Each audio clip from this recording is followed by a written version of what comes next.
Beetlejuice. Beetlejuice. Beetlejuice.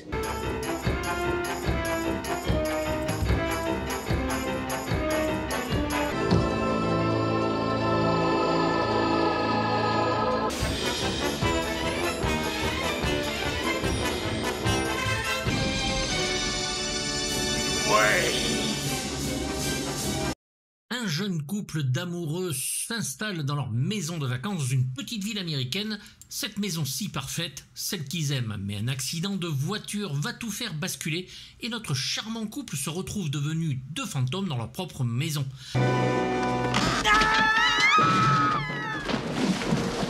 Malheureusement pour eux, de nouveaux propriétaires vont débarquer et ils vont sans succès essayer de les faire partir en hantant la maison.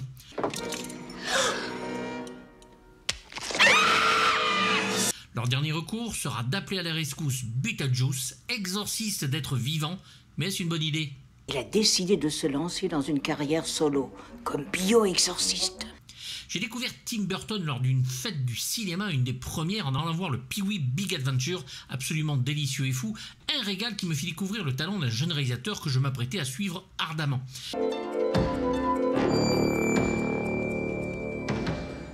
Beetlejuice sort, son deuxième film, et je vois encore plus fou, plus dingue, plus abouti, un monde gothique et drôle, et de plus, à peine sorti, nous apprenons que le réalisateur est déjà au travail sur l'adaptation fantastique du comics que tout le monde attend, Batman, avec Michael Keaton et Jack Nicholson.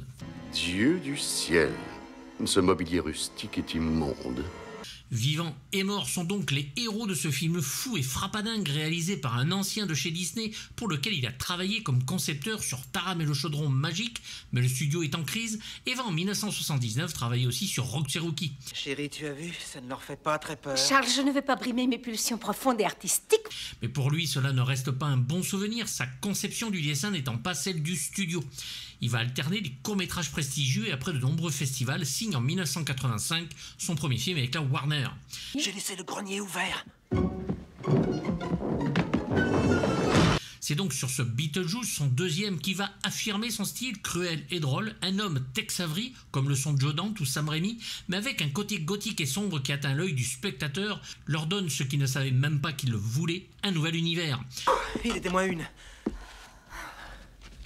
Ça me dégoûte. Beetlejuice est une comédie à l'ancienne, presque un épisode géant de la 4e dimension, avec un budget de seulement 13 millions, dont 1 million affecté aux effets spéciaux.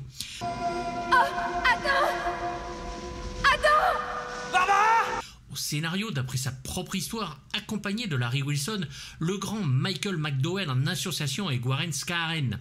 McDowell est un écrivain et scénariste américain avec pour livre une spécialité, la littérature d'épouvante.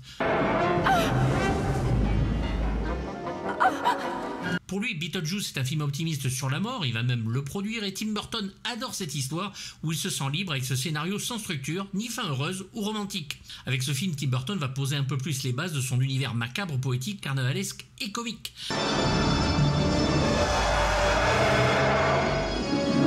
Michael McDowell est reconnu comme étant un grand écrivain que même Stephen King va décrire comme le meilleur auteur de paperback original aux États-Unis à ce jour. En 1979, il publie son premier roman, The Amulet. Il enchaîne avec des romans très variés, Les Brumes de Babylone en 80, et lui vaut rapidement la réputation de jeune auteur d'horreur de premier plan. Cette même année, il va dévoiler son talent dans des styles plus historiques, des thrillers, puis vient son roman préféré, Cauchemar de sable, ou The Elementals en VO, en 81, dont les abominations irrationnelles reflètent sa vision sinistre d'un monde. Il sera suivi d'un deuxième roman d'horreur historique, Cathy en 82. Michael McDowell a collaboré avec son ami Dennis Schutz pour écrire 4 romans policiers mettant en scène le détective homosexuel Daniel Valentine et son acolyte Clarice Lovelace dans Vermilion, Cobalt, Slate et Canary. Les 4 romans ont été publiés sous le pseudonyme de Nathan Haldane, puis 2 thrillers, Blood Rubies et Wicked Stepmother sous le pseudonyme d'Axel Young.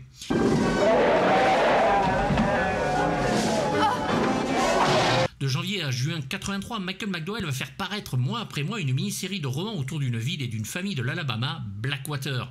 Cela inspirera même Stephen King pour publier La Ligne Verte de la même façon. Sa saga Blackwater va être éditée en français pour la première fois par une édition indépendante et les livres sont remarqués pour leur couverture réalisée par l'illustrateur Pedro Oyarbide.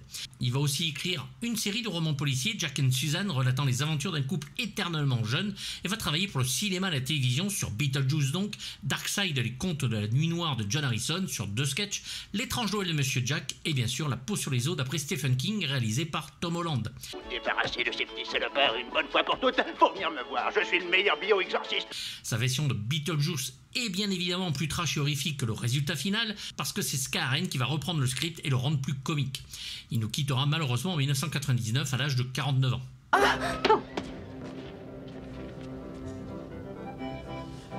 Le film n'hésitera pas à taper dans la satire sociale avec cette antichambre de l'enfer qui devient sous nos yeux une caricature d'un centre public comme une image de la sécurité sociale pour les fantômes qui y étaient parodiés avec des files d'attente interminables, mais les fantômes ont tout le temps du monde où l'absurdité de l'administration est magnifiquement pastichée.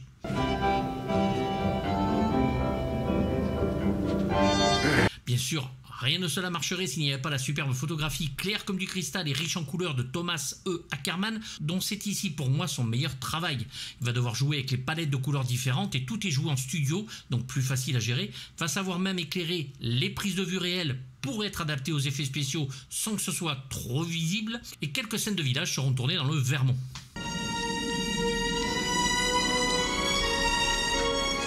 Le chef décorateur Bo Welch se régale comme il le fera sur Édouard aux mains d'argent, dont le plus grand décor du film sera le purgatoire, et va créer avec cette maison un endroit petit et claustrophobique, alors que de dehors on la sent immense. Voulez-vous une cigarette? Non, je vous remercie. Moi aussi, j'essaye de m'arrêter. Pas un centimètre carré ne sera pas utilisé, tellement tout était exigu pour tourner les scènes finales. Perspective forcée, maquillage superbe, animatronics drôlissime, l'équipe de maquilleurs tournera presque tout en direct, un régal pour eux, avec Vinale, Steve Laporte, Robert Short, responsables de ce travail, dont ils vont récupérer l'Oscar des meilleurs maquillages.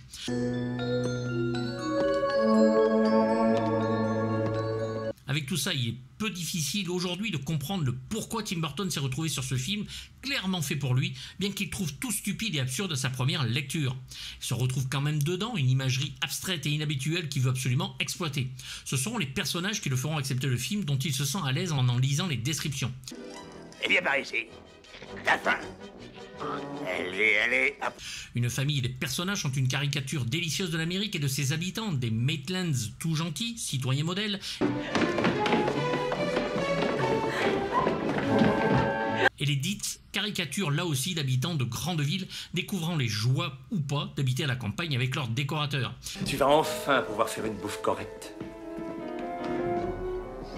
Beetlejuice va cartonner grâce à un bouche à oreille qui va s'étendre sur tout le territoire américain, un film que chaque spectateur conseille à un pote, voire plusieurs, où la liberté de ton fait un bien fou, où tout est permis, des blagues graveleuses aux effets horrifiques et dingues. T'es mon pote. Oh, je t'adore. Tout semble réussi entre système D de petite production, un maquillage de blockbuster, et l'on y sent cette façon de travailler familiale où l'équipe technique semble avoir pris un pied absolu à tout créer. Le film est très bien accueilli et va rapporter plus de 73 millions seulement aux États-Unis, plus de 5 fois son budget, et 628 000 entrées en France.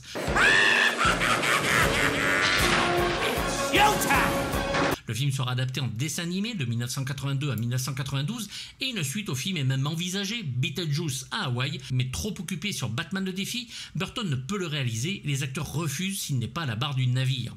De quoi j'ai l'air? J'ai jamais pu me voir dans un miroir. Oui, très joli, très joli. C'est vrai? 2 jeux vidéo sortiront, Adventures of Beetlejuice Skeleton in the Closet sur PC en 1990 et Beetlejuice sur NES en 1991 et un troisième adapté de la série d'animation sorti en 1992 sur Game Boy. Des comics et adaptations en comédie musicale seront aussi créés.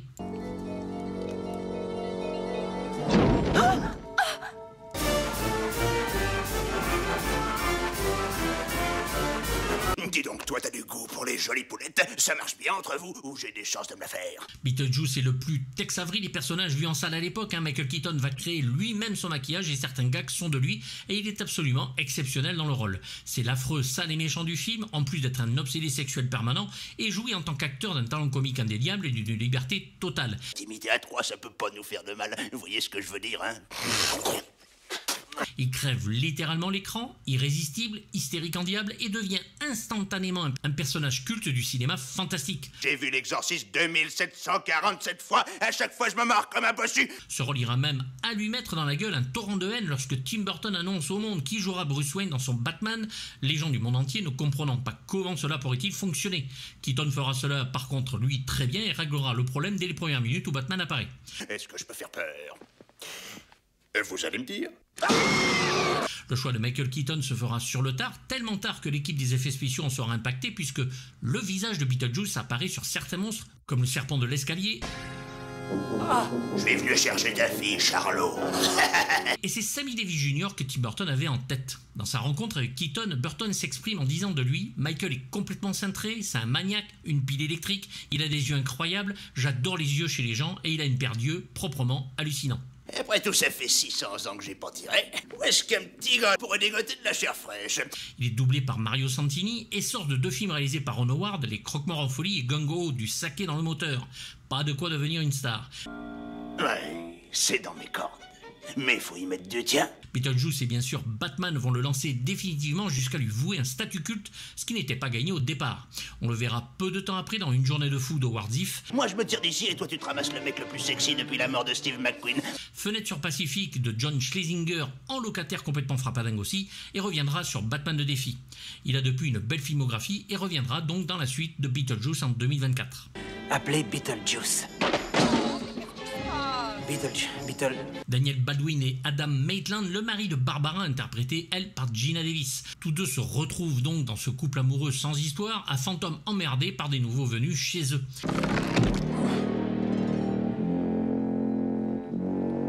Ils vont tout faire pour les voir partir et ce sera l'occasion pour les deux acteurs de subir des maquillages hilarants ou horrifiques jusqu'à l'arrivée du tenant du titre, le jus de cafard Beetlejuice. C'est le premier rôle important de Baldwin alors que Geena Davis avait déjà à son actif le Tootsie des ciné polacs et surtout La mouche de David Cronenberg. Daniel Lafourcade double Baldwin et Kelvin Dumour double Davis.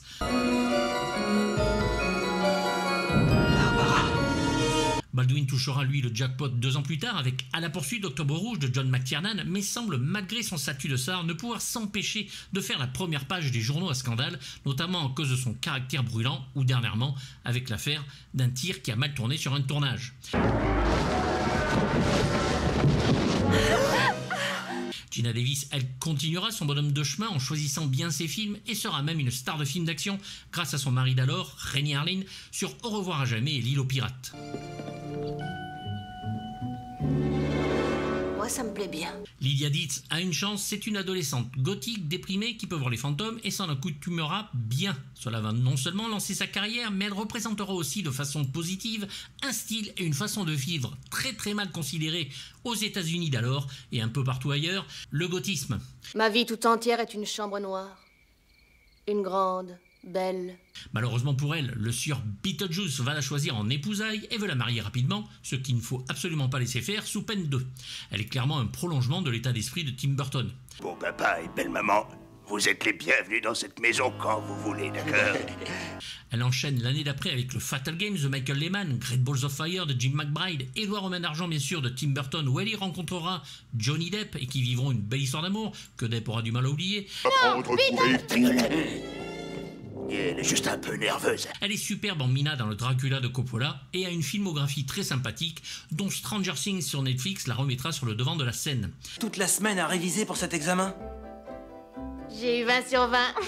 Elle fera aussi la une des journaux pour avoir volé des vêtements et accessoires pour une somme de plus de 5000 $. Pour le rôle, Alyssa Milano et Drew Barrymore furent auditionnés mais sans succès. Cette maison est en parfait état, tout est nickel. C'est un très bel exemple d'artisanat campagnard. En Charles Dietz, c'est Jeffrey Jones qui s'y colle, acteur très apprécié à l'époque, notamment grâce à la géniale performance d'Edward Rooney, le proviseur de Ferris Bueller dans le film de John Hughes. Qu'est-ce que c'est que ça? Il est aussi Joseph II dans le Amadeus de Milos Forman et le méchant dans Howard le Canard de Willard Huck. Malheureusement, à croire que certains acteurs de ce film ont été victimes d'une malédiction, il est reconnu coupable d'agression sur un mineur lors d'une affaire remontant à 2003 et fut fiché comme pédophile jusqu'en septembre 2009, date à laquelle il devait renouveler son enregistrement dans le registre des délinquances sexuelles. Ne se présentant pas à l'audience, cette fois il est arrêté et condamné en juin 2010. Cet événement et le scandale qui va en résulter mirent un terme à sa carrière d'acteur malgré ses efforts répétés pour la relancer. C'est le comédien et grande voix du doublage Patrick Préjean qui travaille sur ce personnage. Si tu ne me laisses pas transformer cet endroit comme j'en ai envie, je sens que je vais devenir dingue. Catherine O'Hara, elle, est Delia Ditz, femme de Charles. Clairement, c'est elle qui porte la culotte dans le couple et nous la joue citadine de luxe, ne supportant pas la campagne ou seulement comme une mode d'un instant, son mari, lui, y prenant beaucoup plus de plaisir. C'est sa nouvelle fantaisie. Aujourd'hui, elle a essayé de me convaincre que la maison était hantée. En plus de Beetlejuice, elle est surtout connue pour le rôle de la maman qui oublie son gosse par 2 fois dans les films Maman j'ai raté l'avion, écrit par John Hughes et réalisé par Chris Columbus. Arlette Thomas, grande voix de doublage et comédienne parfaite ici dans la version française. Oui, très peu de clients lisent dans mes pensées. Ils ne sont pas prêts pour ce genre d'expérience. Et enfin, Otto, décorateur de luxe, huppé de la grande ville, que je me la pète avec mes airs de ne pas y toucher, mais qui ne pense qu'à toucher le pognon, c'est un parfait Glenn Shadix qui s'y colle, doublé par l'immense Richard Darbois, comme à son habitude, parfait. Tu dois avoir assez de pognon pour que je puisse redécorer cet endroit à ma face. L'acteur jouera aussi dans Fatal Games de Michael Lehmann, La Nuit déchirée de Mick Garris d'après Stephen King ou Demolition Man de Marco Brambilla en Bob, le serviteur de Cocteau, puis de Simon Phoenix.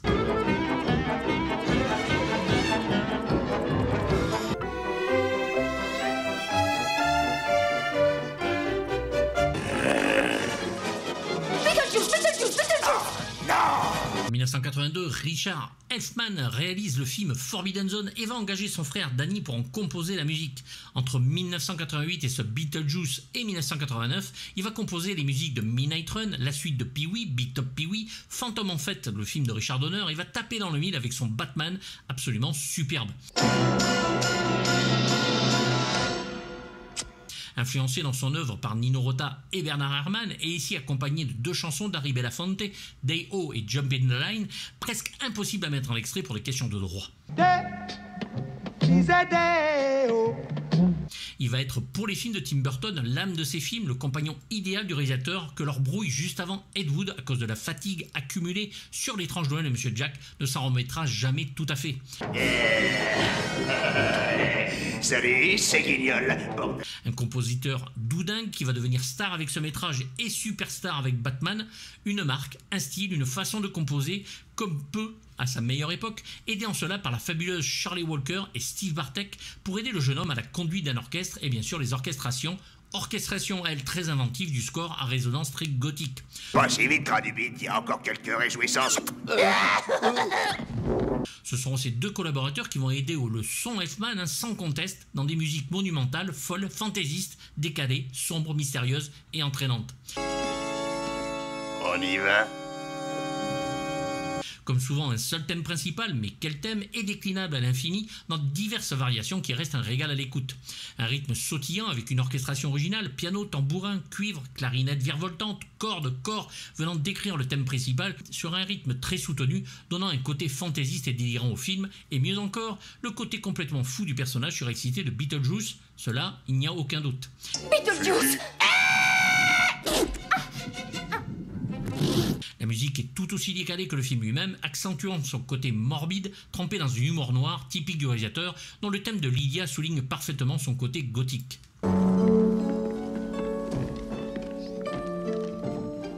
L'on passe de comédie à film sombre dont le mystère s'épaissit de plus en plus avec l'aide du synthétiseur du meilleur effet et qui se mixe parfaitement avec les voix électroniques ou pas.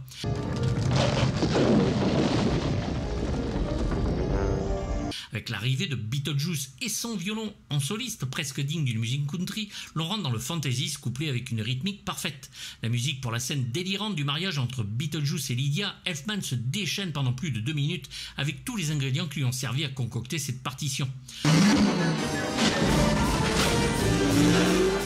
vous déclare. Les projections test du film qui se feront sans la musique seront désastreuses et c'est dès l'ajout de celle-ci que le film prend toute son ampleur. Danny Elfman compose Beetlejuice et devient une star, sa musique un classique instantané et dire qu'il va faire mieux pendant encore quelques petites années. Elle est chouette. La fille à qui appartenait ce doigt n'était rien pour moi. Elle est faite pour ça.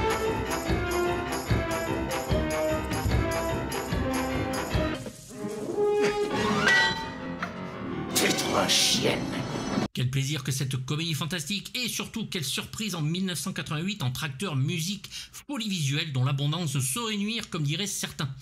Sur le thème de la maison hantée, Tim Burton et son équipe vont nous offrir un film des plus originaux où l'invention de ses auteurs est permanente du récit, histoire drôle et horrifique que les personnages créés pour nous. Vous êtes que des ringards! Vous parlez à un professionnel quand même! L'on pense bien sûr au loup de Tex Avery face à cette pin-up permanente qui le rend dingue, ou de grands passages restent en tête, de la maquette où vit Beetlejuice qui rend le film si poétique, comme tous les effets spéciaux avec juste ce qu'il y a de classique en image par image pour fasciner, faire rire ou surprendre, mais toujours bénéfiquement. Et à table! À l'époque, c'est du jamais vu, du fou, du bon, ce que Burton n'arrivera jamais à retranscrire avec les CGI, quoi qu'on en dise. Un film qui se transforme en choc, en un morceau de bravoure inédit, dont la suite sortira le jour de cette vidéo, sans que je n'y croie, ou ai même envie d'y croire, le projet s'avérant inutile et sujet à caution d'être uniquement là, parce que suite et reboot rapporte aujourd'hui de l'argent, là où ce premier Beetlejuice était surprenant et fou, et rapportera plus qu'il n'était prévu, puisque le pari n'était même pas sûr. Une grande réussite en tout cas sur ce premier film, quelque peu comédie musicale, sous le son d'Harry Belafonte, jamais ennuyeux avec sa galerie de personnages sortis du bestiaire et de l'imaginaire des scénaristes et de son réalisateur fou. Entraîneur, où sont les toilettes s'il vous plaît? Je ne suis pas votre entraîneur. Un film d'expérience sur grand écran, et c'est encore plus impressionnant, et qui va faire plaisir aux spectateurs sans jamais avoir l'air d'être un produit de studio préfabriqué, comme l'on en voit trop aujourd'hui, même venant de Tim Burton, s'étant perdu depuis trop longtemps lui aussi, le grinçant de ses images et de ses idées, le moment passé auprès de certains censeurs qui pensent à notre place, et puis, bref, on vieillit. Sans oublier que vous parlez à un type qui est complètement mort, alors ça vous va? L'idée absolument géniale d'inverser le processus de maison hantée, ce sont les vivants qui emmerdent les fantômes, comme chez Oscar Wilde avec le fantôme des Canterville. Non, les morts ici n'ont pas la paix, qu'ils sont en droit d'avoir, les vivants sont une famille insupportable. Les bases du dessin animé sont récupérées dans un univers novateur créé par Burton, et le vrai plaisir du film tient dans un fait essentiel, ne jamais prendre les spectateurs pour des cons. Rien que pour ça, je me dois de lui mettre un beau 7 poils sur 6 venu de l'au-delà, parce que Tim Burton, à ce moment-là, va devenir pour moi ce que fut Walt Disney un jour. Dommage que les deux aient perdu de leur superbe.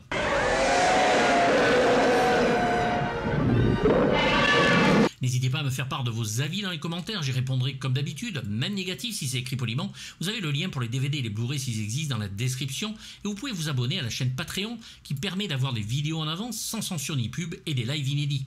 La boutique est ouverte avec mug, t-shirt, suite, tablier de cuisine, bref plein de choses. Vous aurez aussi le lien en description. Pensez à vous abonner si vous le voulez, c'est gratuit et ça fait plaisir. Mettez un pouce et activez la petite cloche pour les notifications, et à bientôt pour du lourd. Bye bye.